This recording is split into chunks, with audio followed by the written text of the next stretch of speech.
S, ಈ cinema ತಂಡ ದೊಡ್ಡ ಮಟ್ಟಗಿದೆ. ಪ್ರತಿಯೊಬ್ಬರು ಒಂದು ಕಲಾವಿದರು ಕೂಡ ಮಾತಾಡ್ಬೇಕನ್ನೋ ಹುಮ್ಮಸ್ಸಲ್ಲಿದ್ದಾರೆ. ಸದ್ಯಕ್ಕೆ ನಮ್ಮ ಜೊತೆಗೆ ಚಿತ್ರದ ನಿರ್ದೇಶಕರಾಗಿರುವಂತಹ ಪ್ರಸಿದ್ಧವರಿದ್ದಾರೆ. ಅವ್ರನ್ನ ಕಾರ್ಯಕ್ರಮಕ್ಕೆ ವೆಲ್ಕಮ್ ಮಾಡೋಣ. Hi sir, welcome to sir. ಈ ಕತೆ ಹುಟ್ಟಿದ್ದು ಯಾವಾಗ? ಸೊ ಈ ಕತೆ ಮಾಡಬೇಕು, ತೆರೆಗೆ ತರಬೇಕು ಅಂತ ಅನ್ಸಿದ್ದು ಯಾವಾಗ ನಿಮಗೆ? ಹೀರೋ ಮೇಲೆ ನಾನು ಕತೆ ಮಾಡಿದಾಗ ಅವ್ರನ್ನ ಇಟ್ಕೊಂಡು ಅವ್ರ ಸೆಂಟ್ರಕ್ಕಲ್ಲಿ ಒಂದು ಲೋಕಲ್ ಸ್ಟೋರಿ ಮಾಡಬೇಕು, ಪಕ್ಕಾ ಲೋಕಲ್ ಸ್ಟೋರಿ, ಒಂದು ಮಾರ್ಕೆಟಲ್ಲಿ ಆಗೋ ಕತೆ ಅಂತ ಶುರುವಾಯಿತು. ಸೊ ಲೋಕಲ್ ಕತೆ ಇದ್ದಾಗ ಅದಕ್ಕೊಂದು ರಗೆಡ್ ಟೈಟ್ಲ್ ಇರಬೇಕು. ನಾನು ಹೇಳಿದೆ, ನನಗೆ ಏನೇನು ಇನ್ಕಂಪ್ಲೀಟ್ ಅಂತ ಅನಿಸಿತ್ತು ಬರ್ಜರೆ ಗಂಟಲ್ಲಿ.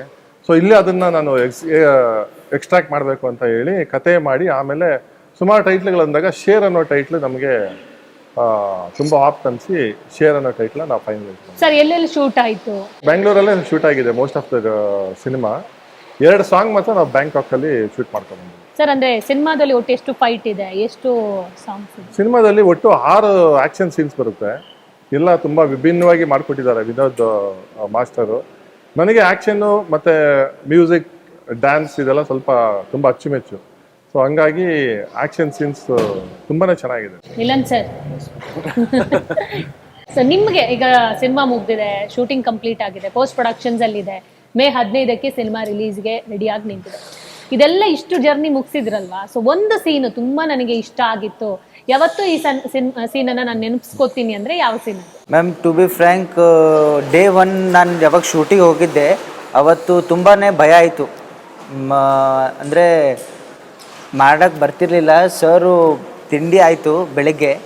ಡೇ 1 ಅವತ್ತು ನನಗೆ ಹೆಂಗೆ ಅನಿಸ್ತು ಅಂದರೆ, ಅಯ್ಯೋ ಇದೇನಪ್ಪ ಇಷ್ಟು ದೊಡ್ಡ ಕ್ಯಾಮ್ರಾ ಇದೆ, ಇದ್ರ ಮುಂದ್ಗಡೆ ನಾನು ಹೆಂಗೆ ಆ್ಯಕ್ಟ್ ಮಾಡಬೇಕು, ಏನು ಮಾಡಬೇಕು, ಏನು ಭಯಕ್ಕೆ ಪಡಕ್ಕೆ ಹೋಗ್ಬೇಡ, ನಾನು ಏನು ಹೇಳ್ತೀನಿ ಅದು ಮಾಡಂತ ಹೇಳಿದ್ರು ಸರ್. ಅವ್ರು ಏನು ಹೇಳಿದ್ರು ಅದು ಫಾಲೋ ಮಾಡ್ಕೊಂಡು ಹೋದೆ. ಯಾವ ಸೀನ್ ಮಾಡಿದ್ರಿ? ಒಂದು ಯಾವುದೋ ಚೇಸಿಂಗ್ ಸೀನ್ ಇತ್ತು ಮ್ಯಾಮ್ ಸ್ಟಾರ್ಟಿಂಗ್ ಫಸ್ಟ್ ಡೇ 1ನಲ್ಲಿ. ಆಮೇಲೆ ಬರ್ತಾ ಬರ್ತಾ ಸರ್ ಹೇಳಿದ್ರು ನನಗೆ, ನೀನು ಇನ್ನೂ ಚೆನ್ನಾಗಿ ಮಾಡ್ಬೋದು, ಬಟ್ ನೀನು ಮಾಡ್ತಾ ಇಲ್ಲ ಅಂತ ಹೇಳಿದ್ರು. ಬಟ್ ಇವಾಗ ನಾನು ಯಾವಾಗ ಇವತ್ತು ಟ್ರೇಲರ್ ನೋಡಿದೆ, ಐ ಆಮ್ ಫೀಲಿಂಗ್ ದಟ್ ನಾನು ಇನ್ನೂ ಚೆನ್ನಾಗಿ ಮಾಡ್ಬೋದಾಗಿತ್ತೇನೋ ಅಂತ. ಈ ಕತೆ ಈಗಿನ ಅಂದ್ರೆ ತುಂಬಾ ವರ್ಷಗಳ ಹಿಂದೆ ಶುರುವಾಗಿರುವಂತಹ ಸಿನಿಮಾ ಇದು. ಬಟ್ ಇವತ್ತಿನ ಜನರೇಷನ್ಗೆ ಅದು ಆಪ್ಟ್ ಆಗುತ್ತೆ, ಜನ ಒಪ್ಕೋತಾರೆ ಅನ್ನುವಂಥ ಕಾನ್ಫಿಡೆಂಟ್ ಇದೆಯಾ? ಇದು ಕತೆ ಅಂದ್ರೆ ತುಂಬಾ ಹಳೆಯ ಕತೆ ಆ ಥರದ್ದೆಲ್ಲ ಇಲ್ಲ. ಕಂಟೆಂಟ್ ಬಂದು ರೆಗ್ಯುಲರ್ ಆಗಿ ಆಗುವಂಥ ಕಂಟೆಂಟ್. ಅನಾಥರು ಇವತ್ತಿಗೂ ಇದ್ದಾರೆ, 20 ವರ್ಷದಿಂದನೂ ಇದ್ದಾರೆ. ಅನಾಥ ಮಕ್ಕಳು, ಅನಾಥ ಹುಡುಗರು.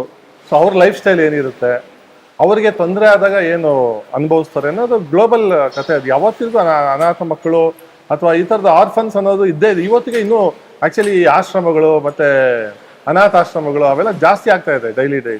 ಸೊ ಕತೆ ಏನು ಫ್ರೆಶ್ ಆಗೇ ಆನ್ಲೈನ್ ಸ್ಟೋರಿ ಏನು ಸರ್ ಸಿನಿಮಾದು? Action entertainer. ನನಗೆ ಸಿನಿಮಾ ಅನ್ನೋದು I don't go in spreading the message. ಅದು ನನ್ನ motto. I am very clear with that. ಸಿನಿಮಾ ಅನ್ನೋದು ನನಗೆ ಒಂದು ಎಂಟರ್ಟೈನ್ಮೆಂಟ್ ಚಾನಲ್. ಅಲ್ಲಿ ಬರೋರಿಗೆ ಒಂದು 2.5 ಗಂಟೆ ಏನಾದರೂ ವಿಷಯ ಇರ್ಬೋದು, 2.5 ಗಂಟೆ ಒಳ್ಳೆ ಎಂಟರ್ಟೈನ್ಮೆಂಟ್ ಮಾಡಬೇಕನ್ನೋ ಉದ್ದೇಶ. ಇದರಲ್ಲಿ ಕಥೆಯಲ್ಲಿ ಬರೋವಂಥ ಇದು ಮೆಸೇಜ್ ಆಗ್ಬೋದು. ಸೊ ಅಂಥ ಒಂದು ಮೆಸೇಜ್ ಅಂದರೆ ಅನಾಥ ಮಕ್ಕಳು. ಅವರು ನಾನು ಹೇಳಿದೆ ಆಗ್ಲೇ, ಒಂದ್ಸಲ ಅವ್ರಿಗೇನು ಅನಾಥರಿಗೆ ಅಂದರೆ ಆರ್ಫನ್ಸ್ಗೆ ಏನು ಇರಲ್ಲ, ಟಾರ್ಗೆಟ್ ಇರಲ್ಲ, ಅವ್ರಿಗೊಂದು ಡೇ ಇರಲ್ಲ. ಬೆಳಗ್ಗೆ ದುಡಿತಾರೆ, ಸಂಜೆ ಊಟ ಮಾಡಿ ಮಲಕೋತಾರೆ, ಇದು ಜಾಲಿ ಲೈಫಲ್ಲಿ ಇರ್ತಾರೆ. ಬಟ್ ಅವ್ರಿಗೆ ತೊಂದರೆ ಆದಾಗ ಅನಿಸುತ್ತೆ ಅವ್ರಿಗೆ, ಅಯ್ಯೋ ನಾವು ಯಾಕೆ ಅನಾಥರಾಗ್ಬಿಟ್ಟಿದ್ವಿ ಅಂತ. ಸೊ ಹೀರೋ ಒಂದು ಮಾತು ಹೇಳ್ತಾರೆ ಒಂದು ಸಿಚುವೇಶನಲ್ಲಿ, ಎಲ್ಲರೂ ನಮ್ಮನ್ನು ಅನಾಥರ ಅಂತ ಯಾಕೆ ಹೇಳ್ತಿದ್ದೀರ, ನಾವೇನು ಬೋರ್ಡ್ ಹಾಕೊಂಡು ಹುಟ್ಟಿದ್ವಾ ನಾವು ಅನಾಥರಾಗಬೇಕು ಅಂತ, ನಾವೇನು ಕೇಳ್ಕೊಂಬಂದಿದ್ವಾ ಅಂತ. ಸೊ ಆ ಒಂದು ಲೈನಲ್ಲಿ ಗೊತ್ತಾಗುತ್ತೆ ಅಂದರೆ ಅವರ ಇದು ಏನು ಪೇಯ್ನ್ ಏನು ಅಂದರೆ ಅವರ ಸ್ನೇಹಿತ ಸತ್ತಾಗ ಅನಾಥರ ಬಾಡಿನೇ ಯಾರಿಗೂ ಕೊಡಲ್ಲ. ಅನಾಥ ಶವನ ಅವರು ಹೀರೋ ಹೋಗಿ ಕೇಳ್ತಾನೆ, ಮಂಜ ಅಂತ ಹೇಳಿದ್ರೆ ಪೊಲೀಸರು ಹೇಳ್ತಾನೆ, ಯಾರೋ ಮಂಜ ಸತ್ತಿರೋದಕ್ಕೆ ಹೆಣ ಅಂತಾರೆ, ಮಂಜ ಅಂತ ಹೇಳಲ್ಲ ಅಂತ. ಸೊ ಇದೊಂದು ಮೆಸೇಜ್. ಅವರು ಆ ಫ್ರೆಂಡ್ಶಿಪ್ ಬಾಂಡಿಂಗ್ ಹೆಂಗಿರುತ್ತೆ, ಆ ತೊಂದರೆ ಆದಾಗ ಗೊತ್ತಾಗುತ್ತೆ, ತಿರುವು ತಗೊಳುತ್ತೆ, ಆ ವ್ಯಕ್ತಿ ಏನಕ್ಕೆ ಸತ್ತ, ಕಾರಣ ಏನು ಅಂತ ಹುಡ್ಕೊಂಡೋಗಿ ಅದನ್ನ ಎಕ್ಸ್ಟ್ರಾಕ್ಟ್ ಮಾಡೋವಂಥ ಕತೆ. ಸರ್, ಕೊನೆಯದಾಗಿ ಸಿನಿಮಾ ಮೇ 15th ರಿಲೀಸ್ ಆಗ್ತಾ ಇದೆ. ನಿಮ್ಮ ಕೂಸು ತೆರೆ ಮೇಲೆ ಬರ್ತಾ ಇದೆ. ಸೊ ಏನು ಹೇಳಕ್ ಇಷ್ಟಪಡ್ತೀರಾ? ಇವತ್ತಿರೋ ಇಂಡಸ್ಟ್ರಿ ಪರಿಸ್ಥಿತಿಯಲ್ಲಿ ಎಲ್ಲ ಸಿನಿಮಾಗಳಿಗೂ ಎಲ್ಲರೂ ಹೇಳೋದು ನಮ್ಮ ತುಂಬ ಸಿನಿಮಾ ಚೆನ್ನಾಗಿದೆ, ದಯವಿಟ್ಟು ಥಿಯೇಟ್ರಿಗೆ ಬನ್ನಿ, ಥಿಯೇಟ್ರಲ್ಲಿ ಸಿನಿಮಾ ನೋಡಿ ಅಂತ. ಸೊ ನಾವು ಅದು ಅಫ್ಕೋರ್ಸ್ ಅದನ್ನೇ ಎಲ್ಲರೂ ಒಳ್ಳೆ ಸಿನಿಮಾ ಮಾಡ್ಬೇಕಂತಾನೆ ಮಾಡಿರೋದು. ಇದು ಆ್ಯಕ್ಚುಲಿ ನಾವು ಥಿಯೇಟ್ರ್ ಸಿನಿಮಾನೇ ಮಾಡಿರೋದು, ವಿತ್ ಬೆಸ್ಟ್ ಟೆಕ್ನಾಲಜಿ ಎಲ್ಲ ಸೇರಿ ಮಾಡಿದ್ದೀವಿ. ಒಳ್ಳೆ ಎಂಟರ್ಟೈನ್ಮೆಂಟ್ ಸಿನಿಮಾ, ದಯವಿಟ್ಟು ಎಲ್ಲರೂ ನೋಡಿ. ಇನ್ನೂ ಬೆಳೆಯೋಕ್ಕೆ ನಮಗೆ ಹೀರೋ ಆಗಿರ್ಬೋದು, ನೆಗೆಟಿವ್ ಕ್ಯಾರೆಕ್ಟರ್ ಇರ್ಬೋದು, ನನಗಿರ್ಬೋದು, ನಮ್ಮ ಟೆಕ್ನಿಷಿಯನ್ ಟೀಮ್ಗೆ, ಹಾಗೆ ಒಬ್ಬ ಪ್ರೊಡ್ಯೂಸರ್ನ ಉಳಿಸಿದ್ರೆ ತುಂಬ ಅಂದರೆ ತುಂಬ ಒಂದು ಓಪನ್ ಹಾರ್ಟೆಡ್ಲಿ ಈ ಸಿನಿಮಾಗೆ ಸ್ಪೆಂಡ್ ಮಾಡಿ ಸಿನಿಮಾ ಚೆನ್ನಾಗಿ ಬರಬೇಕು ಅಂತ ಅವರು ಖುಷಿಯಾಗಿದ್ದಾರೆ ಇವತ್ತಿಗೆ. ಸೊ ಇಂಥ ಪ್ರೊಡ್ಯೂಸರ್ನ ಉಳಿಸಿದ್ರೆ ಮತ್ತೆ ಸಿನಿಮಾಗಳು ಬರ್ತವೆ, ಸುಮಾರು ಜನಕ್ಕೆ ಕೆಲಸ ಆಗುತ್ತೆ, ನಮ್ಮಂಥ ಪ್ರೊಡ್ಯೂಸರ್ಗೆ ಒಂದು ಒಳ್ಳೆ ಎನ್ಕರೇಜಿಂಗ್ ಆಗಿರುತ್ತೆ. ಸೊ ಅದಕ್ಕಾಗಿ ಈ ಸಿನಿಮಾನ ದಯವಿಟ್ಟು ಥಿಯೇಟ್ರಿಗೆ ಬಂದು ನೋಡಿ ಅಂತ ಕೇಳ್ಬೋದು. ಎಲ್ಲರೂ ದಯವಿಟ್ಟು ಸಿನಿಮಾನ ಥಿಯೇಟರ್ಗೆ ಹೋಗಿ ನೋಡಿ ಅಂತ ಹೇಳಕ್ಕೆ ಬಯಸ್ತೀನಿ.